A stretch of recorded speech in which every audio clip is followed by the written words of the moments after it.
We're here at the climbing hangar in Sheffield ahead of the premiere of Burden of Dreams, and we're going to have a quick chat with none other than the man himself, Will Bosi.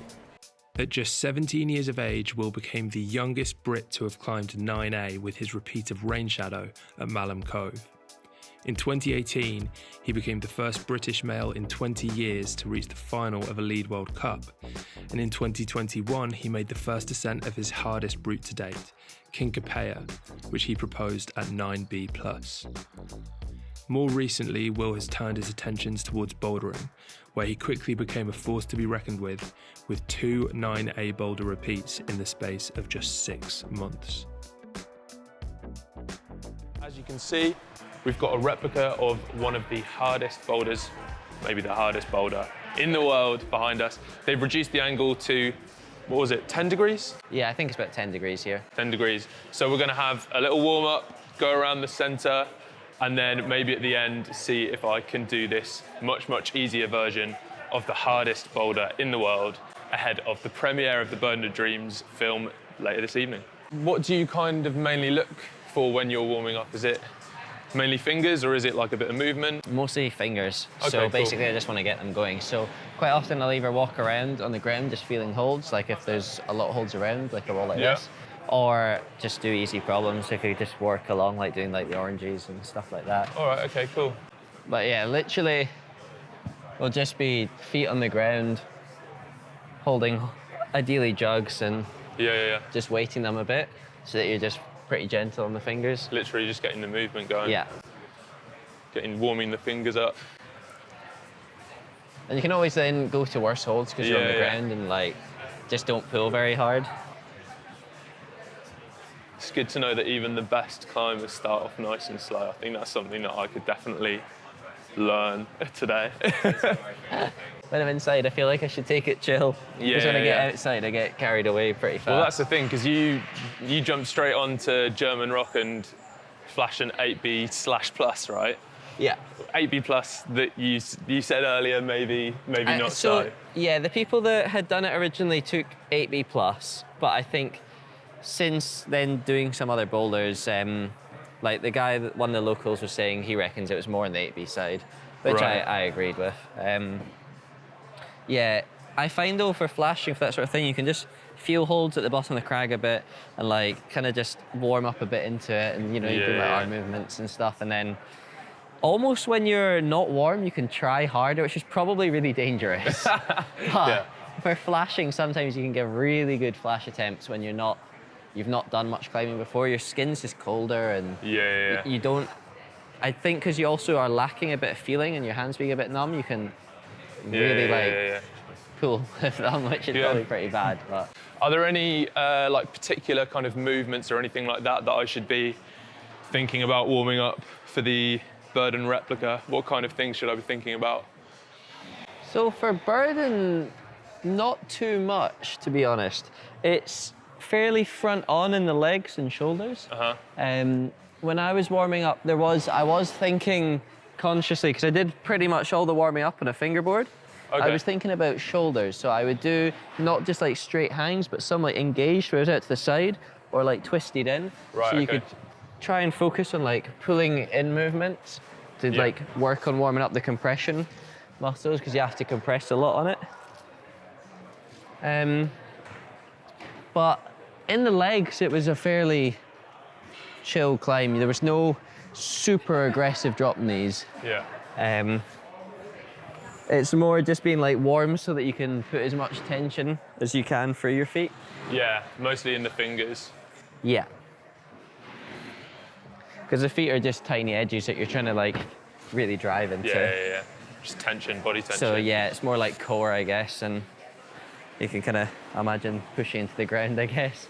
So when you come down to the wall, do you always have a specific focus on what you're going to do that session, or does it kind of work itself out on the fly? Normally, I'm coming to the wall with an idea in my head. But if I get there and my skin just ends up being really bad, or I feel really tired, I don't stick to a plan rigidly. Right, okay. If the session's going well, then I'll try and do everything that I set out to. If it's going really well, then I'll add extra in. But a lot of the time I find that it's like currently when it's getting warmer, I'll be like, oh, my skin is just falling apart. Yeah. So I'll either take a bit out or just not do as much. And is that like climbing to a slightly lower grade than you normally might climb, or is it just volume? Normally volume. Right, okay. I like a bit climbing to lower grades, but I find it's really demotivating when you come and you're like, oh, I don't want to do this session I did last week, but on grade like 2 grades easier. Yeah. It's just like, sometimes I find it nicer to be like, you know what, I'll just stop and come back tomorrow and have a better session. Yeah. Prioritize the quality of the session. Yeah. Speaking of which, let's check out some harder climbs. Yeah. What's taking your fancy here? Oh, I mean, yellow looks fun. Okay. Try and do the yellows to get going and then get on the black or something. Sounds good to me. I will watch you on the yellows and the blacks, maybe try something a little bit easier. Yeah. But who knows? I might be inspired. I reckon you'll smash whatever you're going to try and then you're going to get on the yellow. Yeah. Let's go for that. This looks actually really hard.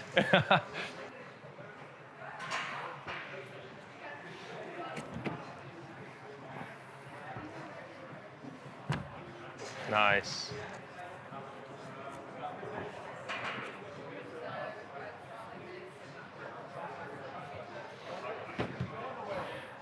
Nice, Will.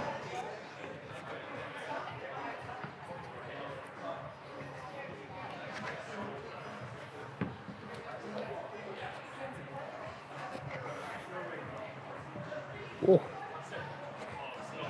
Oh, super smooth.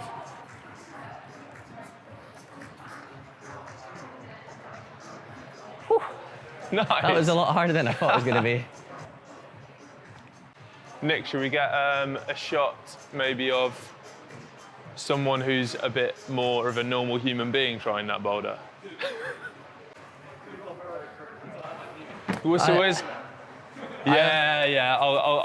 I reckon. Show me the starting move, and I'll give it one go. Start move was probably one of the hardest. Start move's one of the hardest. Starting here and here, foot down there, and just basically drive the toe and keep the tension, and slap to this. God, there's not a lot there, is there? Yeah, not much.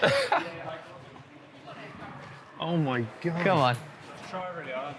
Where's there? Yeah. All right.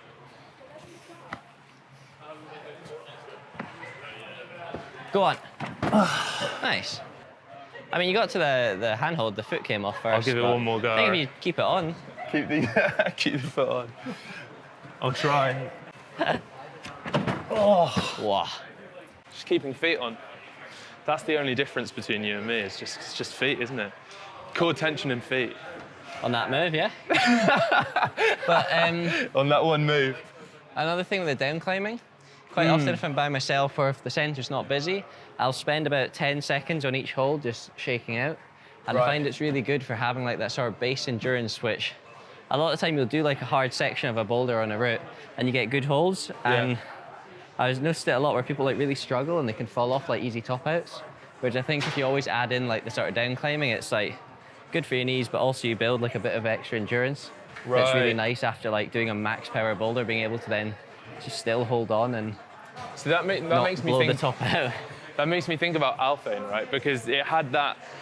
I think was it like a 6B top out or something along those lines? 7C plus, yeah. So right, you said Aidan made it look 6B or something like that. So it's 7B plus. It's 7C plus. Sorry. So it is fairly hard, but once you learned it, it was okay. Like you could pull on and do it every time, but it was always a worry coming from the start that it's still a 7C plus. Yeah, but at the start of it has 2 okay holds. And for me, when I got there, I was just able to shake out and recover, and then I felt okay on the end. So I was wondering about that because in the Alphane video, which has just been released on Will's channel, there's that moment where you get to those 2 holds and you have like a little look to the camera and you're like, you can see that you're smiling. But for me, I was like, is that like a, I've got this is over smile? Or was there like a little bit of, I really, really hope that I don't drop it now? No, I think, so there's a bit like further down the crack, that's where the 7C plus starts from. And then I think the bit where I'm smiling at the camera is, it's on a really good jog. You shouldn't drop it from there. I think you'd be pretty, something would have to go wrong. Right, And from there, it's a chill top, But I'd never done the top from there. Just to that point. Really? So it was doing it for the first time, which is why the video cuts a lot at the end, because it took me like 5 minutes to get up the sort of chossy end.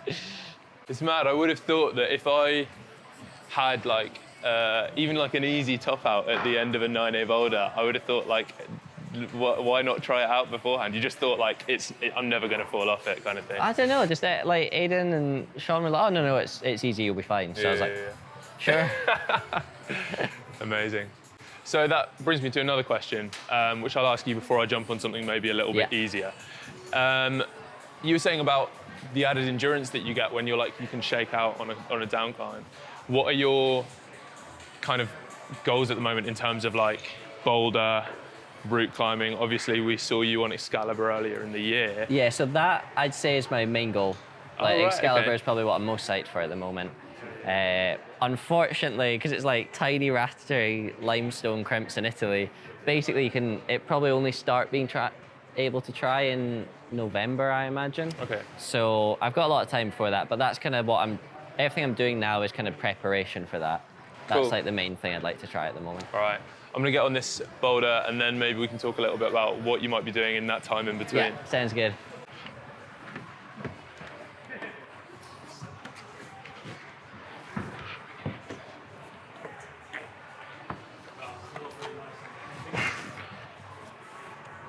Nice.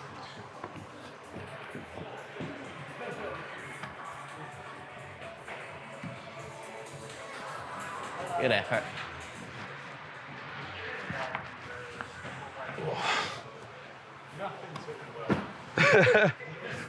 Chilling. Need to get on the reds next. Here we go. 10-second shakeout. If you can shake out on the boulder you just went up, you need to go up a harder boulder, I reckon. Is that what you do? Do you down climb a different boulder? Yeah, I just will go on the biggest jugs. Oh, biggest jugs? Yeah, so I'll like traverse the top of the wall to jugs. Yeah. Because I want it to be like, but quite like it's not the fingers that you're training, ideally right? you step off onto the floor and you feel recovery that you could pull straight back on. Oh, That's right. Okay, so you're literally like full recovery.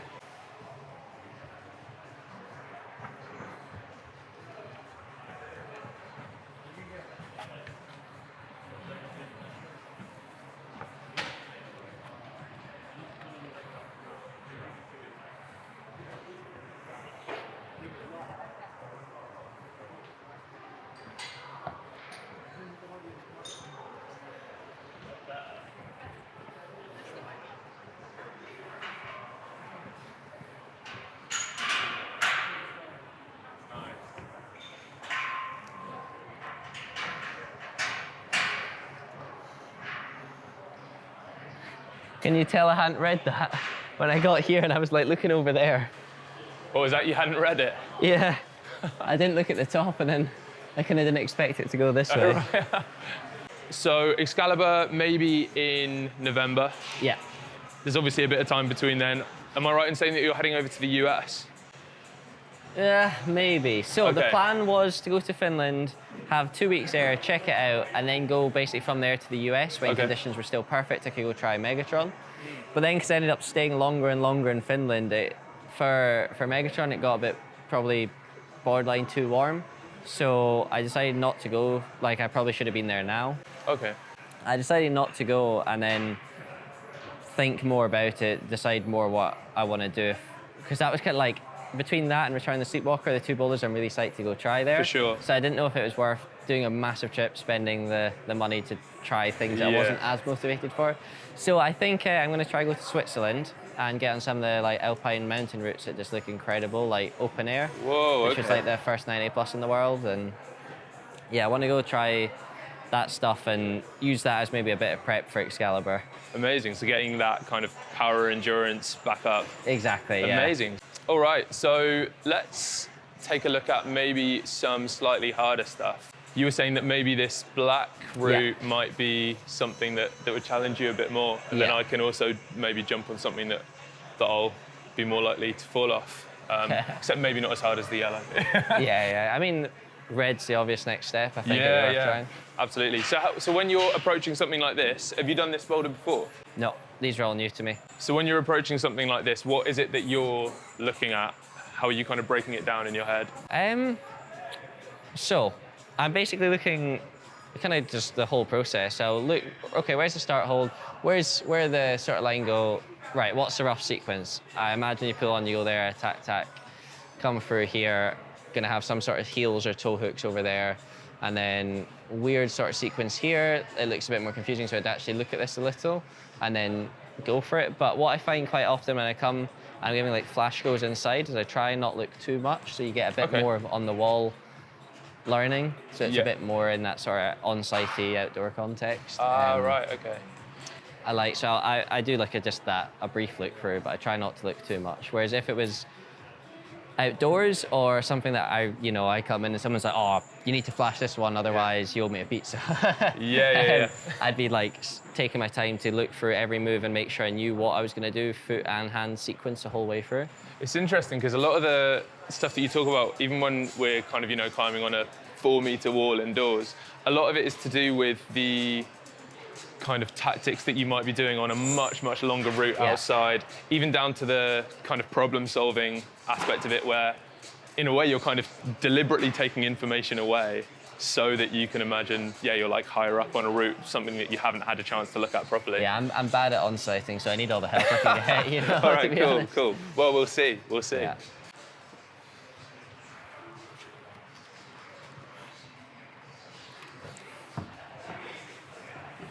Oh. Nice. Ooh. Other side of the volume, we've got to hold. Just there? No, for your hand. Oh, yeah. Yeah.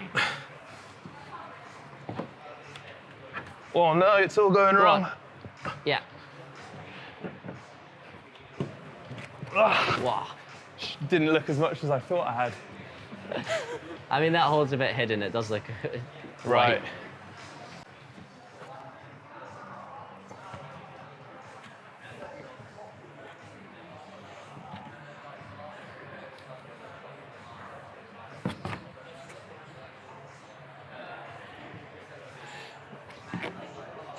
Nice.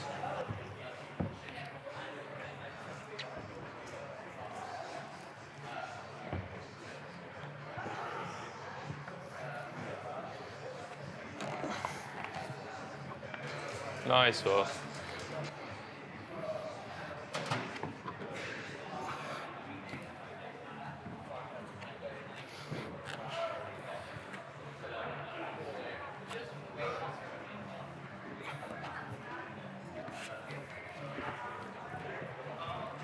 Come on. Nice.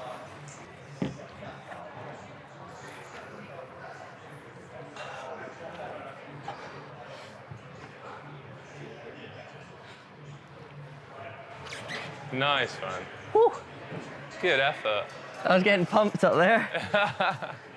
So since climbing Burden, have you heard from Nalle at all, or did you hear from Nalle kind of in the projecting process? No, I mean, I don't think he was in Finland. I think he was in Spain when I was there, but I've didn't hear from him. I've never actually met or spoke to Nalle, which is a bit of a shame, but yeah, maybe I'll hopefully meet him one day. Yeah. It's interesting because it's like this boulder in kind of Lapnor, Finland it's an interesting concept that kind of the two of you are like, you're the only two people that share that one thing. Like, you've both climbed this one boulder and it's literally an experience that only you and him have. But guess, literally just haven't heard from him at all. Yeah, it did surprise me a bit because I was like, just because it was such a big part, I think, of his life, like he put so many years into it, I was like, I really want to chat to him about it and get his thoughts. So hopefully one day I'll get the chance. Yeah, fingers crossed. I want to ask actually about, so obviously your experience on it is quite different from his in that when you're doing like a first descent like Honey Badger, all of that kind of mental pressure of like the route being possible and putting up that first descent, it's all on you. And kind of there is obviously that mental aspect of like, until someone does it, the idea that it might not even be possible kind of is still in there. Yeah. How do you feel like your process on Burden would have been different if it had been a first descent? Well, I probably wouldn't have started on a 3D printed replica. Fair. Yeah, it would have been very, very different. I mean, going there with Beta in mind that I know works, is like so, because you know if you like are falling off the move, you know you're doing something wrong rather than it might not be possible. Yeah.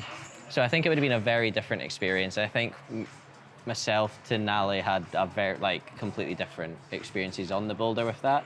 I suppose in the end, like the final sort of season or two that he had, where he'd like had worked out that the beta that he'd sent it with and just worked on that, is probably the same as what I had. So I probably came in at sort of the end of his journey rather than going through the whole process. Yeah, for sure. It seemed like you still had like almost like a kind of shrunken down version of that experience, in that like you still had a lot of opportunity to play with different beaters and kind of work stuff out and still have that kind of, I don't know, that exploration like phase with the boulder. But then obviously settled on the same beta that Nale used. Yeah. I mean, like at the start, it was super, the heel hook method that I was trying was really positive. And I do think is easier, but I think it's probably harder to do. Okay. Basically, I think it's way lower percentage. Yeah. So to get that lucky try where it stays on, doesn't slip, is probably not worth the amount of attempts you need to get there rather than just doing the other way. But yeah, playing around with that beta was super fun. And it's the same, even going there after training on replica, having a sequence I know works, that's been done, training on that sequence, it's still, climbing is so good that when you get there, you're always looking at other little feet and, oh, I wonder about this, and what about this tiny nonsense hold? And I guess that's like part of almost just keeping it interesting in a way, because it's such a, I mean, it's a simple boulder and it's not a simple boulder. Like, it's only 5 moves, but obviously they boil down into so many kind of different tiny little movements and stuff like that. But I suppose, it's just keeping it interesting, looking at different beaters. And you've seen like Stefano out there trying new beaters and weird campuses and stuff like that almost. Stefano was on like another level with all of his beta. And like at the start, he was trying every single little bump. He was like, oh, this is the foot. He's like, this is going to be a game changer. And then he'd like try you'd look at it and you'd be like, what? It's the worst thing I've ever seen. And he'd kind of get close to the move, but then eventually, like, he just went to the original and he was like, oh no, this does work. But he did find he couldn't do the sort of original sequence because I guess he's quite short for like the low foot. And he found a higher foot that actually seems really good for him. I mean, for me, it felt a bit too bunched, but yeah, he was on some other beta finding levels, so it was cool. It's crazy him trying that and silence like at pretty much the same time. It's just a if he had like done Burden and then went and now did silence, it'd be like the most insane sort of trip ever to happen, I think. What a season. Now that you've kind of got a bit more experience at 9A, as much experience as anyone else in the world, how does the kind of next level and the idea of 9A plus like feature in your mind? Is it something that seems possible, or is it something that just still feels kind of way out there? Yeah, it's a tough one. It seems possible, for sure. Okay. I do think 9A plus is possible. I think we'll potentially see 1 or 2 put up in the next couple of years, but probably I think stuff will get downgraded as well when they get repeats. I think for something to be 9A plus, it has to be a serious step above 9A. And I think currently I don't think we've even broken into what a hard 9A will be. Oh, wow, okay. I feel like Burden is what I imagine to be that sort of solid grade, maybe, of 9A. Yeah, so when you say solid, do you mean kind of like, not like hard 9A, but like kind of that's like the threshold, that's like solid 9A, middle 9A? Yeah, so I feel like because the grades aren't set, and this is why I've never been like a fan of slash grades. Yeah, of course. Because I feel like you should kind of just pick one. Either it's hard for the grade or it's soft for the grade above, because it's not a perfect scale. Whereas I think Burden probably sits in that, if you had soft, solid, hard, I think it'd be solid in the middle. And I think a hard 9A could be quite a bit harder than it, and then to go into a 9A plus, you wouldn't want to do a soft one as the first. I think you want to be sure it's the next level, so you want it to be solid as well. Like how Burden was a big step up that's taken a long time for other grades of 9A to appear. So I think we will see it. I think it's possible.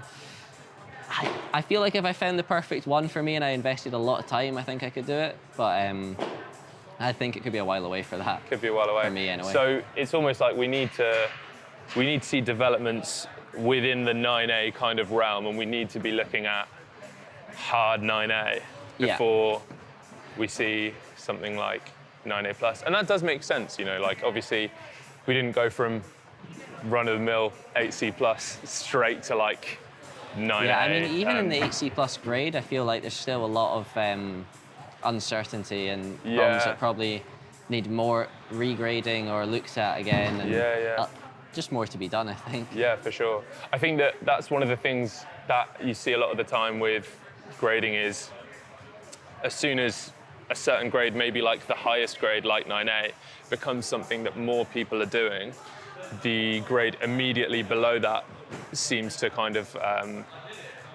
become more achievable, I suppose. And like maybe people are thinking of their projects as slightly less hard than the hardest grade, but because obviously the hardest grade is now 9A and people are doing 9A, the idea of slightly less hard than that is now 8C plus, whereas previously people might have said, well, it's not 8C plus, so it's 8C.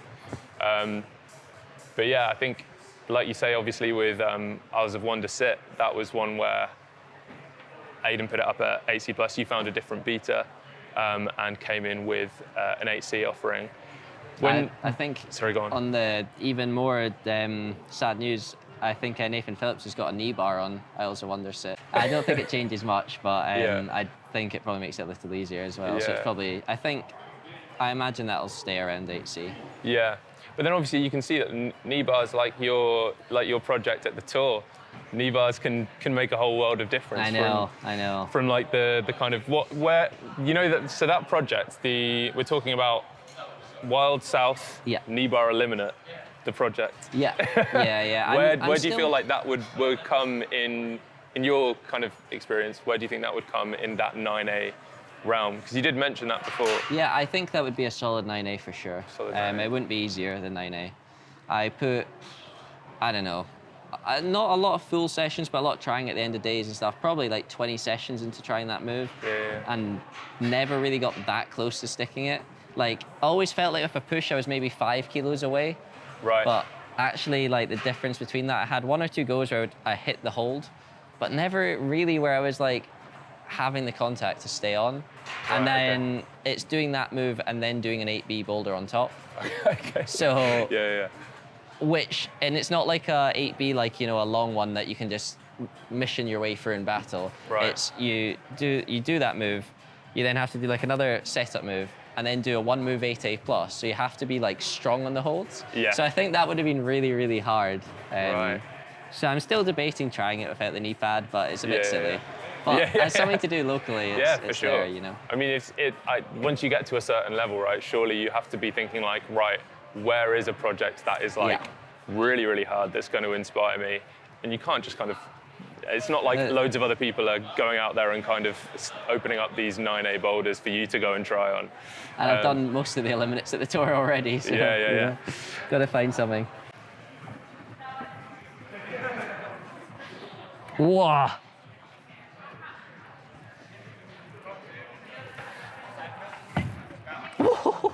That looks insane.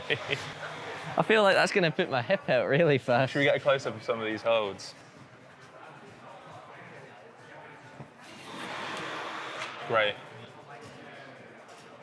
I feel like what's worrying with things like this is it'd be 100% easier to just hold the bolt hole. Yeah. Like, trying to use this is I mean, that one's been plugged. So, so the bolt hole, I'd say the bolt hole's in. Is it fair game, do you reckon? Leave yeah, leave it in the comments. Leave it in the comments. I'll try it one more time without, but...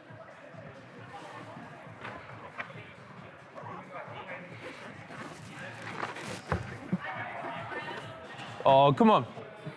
Nice, Will.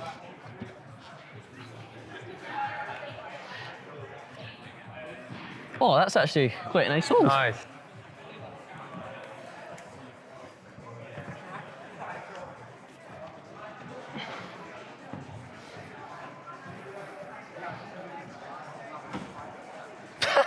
Do you want a brush? Nice, come on. Oh! Wow. That's a savage last move. I wanted to like rock kind of slowly into it, but then my knee went against the blue and I was like, oh no, I'm gonna have to just go for it. So thinking about 9A plus and the fact that we might see a 9A plus in the next however many years, 5 years, 6 years.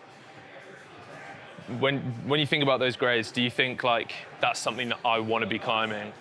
And if so, where do you think, like, what are the kind of limiting factors? Is it about the boulder and the style of the boulder? Or is it that you've got kind of something in your mind where you're like, that's the thing that I need to work on to push to the kind of next level? Yeah, so I think if I want to climb 9A plus, it has to be in the right style. Yeah. It has to be something I'm super psyched for, because I feel like for me, if Burden took, you know, two months and it was super in my style, it was super dedicated, lots of 2-3 months of a lot of hard training, and I just got there. Yeah. It was like the limit. Then I imagine it's going to be like at least a year process on something. So it has to be, and it will have to be in my style. And so I think I need to be really psyched and motivated that it could be like a multi-year project, Right, potentially. okay. So I think finding that climb's the main challenge. Yeah. But if I can find something that's right, then hopefully. Yeah, I think it would be crossed. possible. I think so, yeah, it's just about kind of working out, not even working out the boulder, it's just finding something that you can continue to be psyched on for that amount of time, almost like Nale with Burden. Exactly. And however many years and however many thousand attempts, you need to find that kind of one thing that inspires you that much. Yeah. Obviously not an easy task. No, I've spent a lot of days already walking around in Scotland and never finding a lot of almost, but nothing that's quite there. Always like missing a hold or there's no landing or, you know. Cool. And we started for the day that you're like, whoa, this is it. Yeah. All right, let's go and take a look at the 10-degree version of Burden of Dreams. For anyone who doesn't already know, when Aidan Roberts was out trying Burden of Dreams in Finland, he took a scan on his mobile phone of the boulder.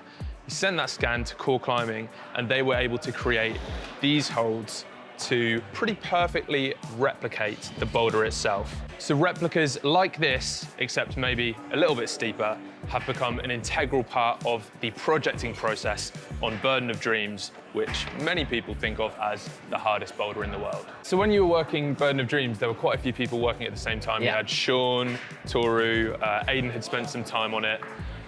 How much sharing of beta was there between kind of the group? Was there like a, an intercontinental WhatsApp group where you were all just like sharing beta?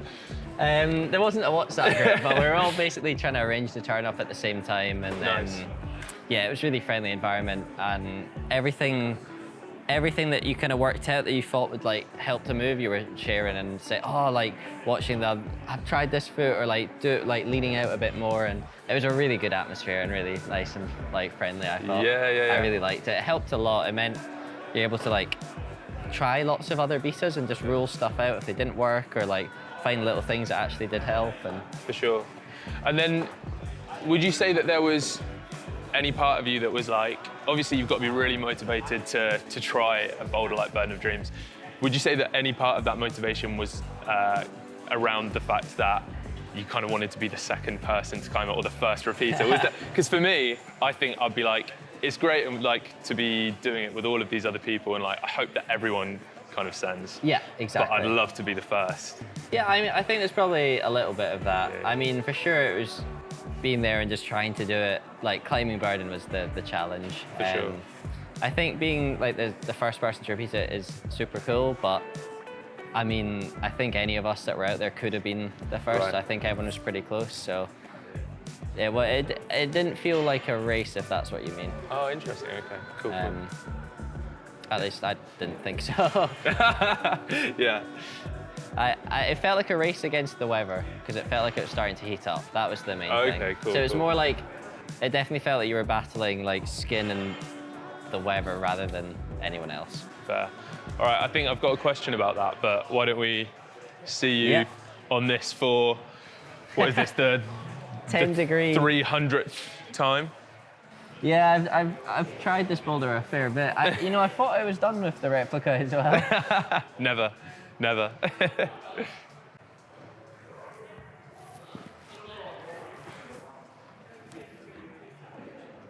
Whoa, did that bad.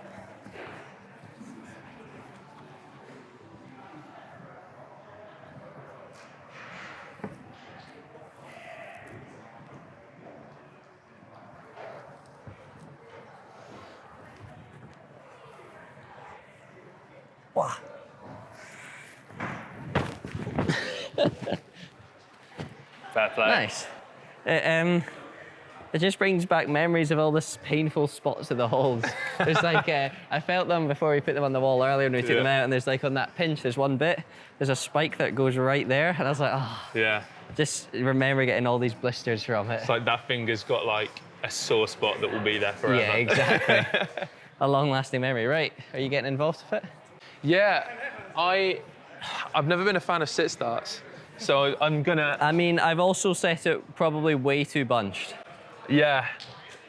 So I'll I apologise for that. You can use the other feet though, yeah. I'll definitely be using the big feet. Yeah, I can already tell that's not gonna happen. Yeah, I think me and Nally are the same height. We're 5'9", and we're the tallest people that have done it. So.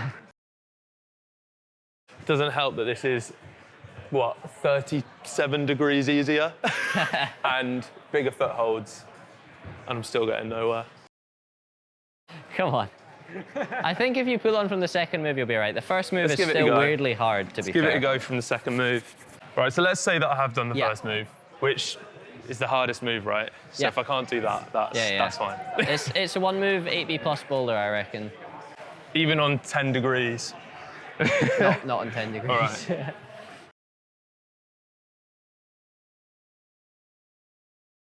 Nice. Oh. So ideally, yeah, if you can get your left foot there before you match, and then like a right foot here or something. Oh, so you bring the left foot in before the match? Yeah, so when you stick this off the first foot, you then go left foot, left foot back down. Okay. But on this, you'll be able just to match the foothold. You don't need to get super bunched. So obviously, for me, this is already looking like it's quite hard, even though it's significantly easier.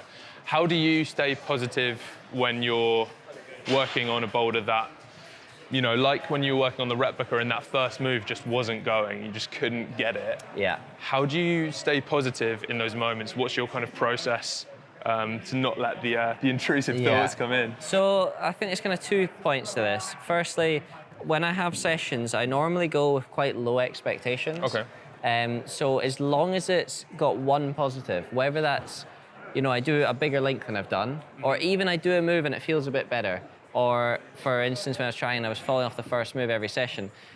I was going back every day hoping to do the move, but the sort of goal for the session was just to get slightly closer. Okay. So literally hitting it for a millisecond more, I was psyched. I was like watching the video after every attempt, and it was like, whenever I was having a slightly better one, I remember on the second or third session, I had a go where I like hit the hold in the right position and like fell straight off. Like there was no contact at all, but I actually hit it, and I was like, I think I've seen there's a video of you where you latch it for like a fraction of a second and then come off, but you can just see like your eyes are like wild. You're like, this is the best thing that's ever happened. Yeah, so I think just always focusing on the positives rather than the negatives. Like not worrying that you haven't done the move or the boulder, but if there's one thing that went well, then that's definitely the best to focus on. And if there's nothing that went well, it's just remembering that the session will have counted as training and the next ones will be better. Cool. All right. I think always looking in the long term. Always looking in the long term. So I'll be happy if... Look long term on this, though. I'm looking long term on the fact that this is training. Yeah. And if I am able to match feet and then match this, then that will be a new high point. Yeah, if you go for the match feet. Yeah, and piano. Oh. Go on. Oh. Just about. Go on. Nice. And matching over the top, yes. And then... Up and kind of to the right.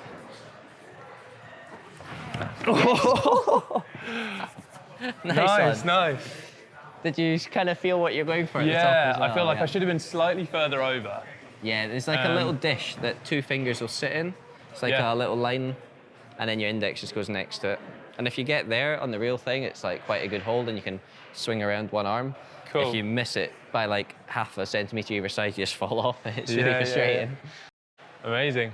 So I've got one final question. Yeah. And it's kind of linked to one of the reasons that we're here, which is because the premiere of the Burden of Dreams film is tonight in 3 hours' time. When you saw the film, kind of what did it bring back to you? Was it surreal seeing yourself kind of climbing Burden? Yeah. Did you have anything where you were like, I had no idea that that happened, or I had no idea that I did that in that moment sort of thing. What was it like watching it back? A little bit. It's always, I think it's kind of always a bit weird watching yourself. Right. Like, it's like, you know, if you like record your voice when you're a kid, being like, oh, I'm going to be a singer, and then you listen back and you're like, oh, no. Maybe not. Like, but it just made me happy. It brought back a lot of really good memories, and yeah, I really enjoyed watching it, and I hope everyone else does too. Yeah. Well, I'm super excited to see it, and you can see it too by clicking the link up here.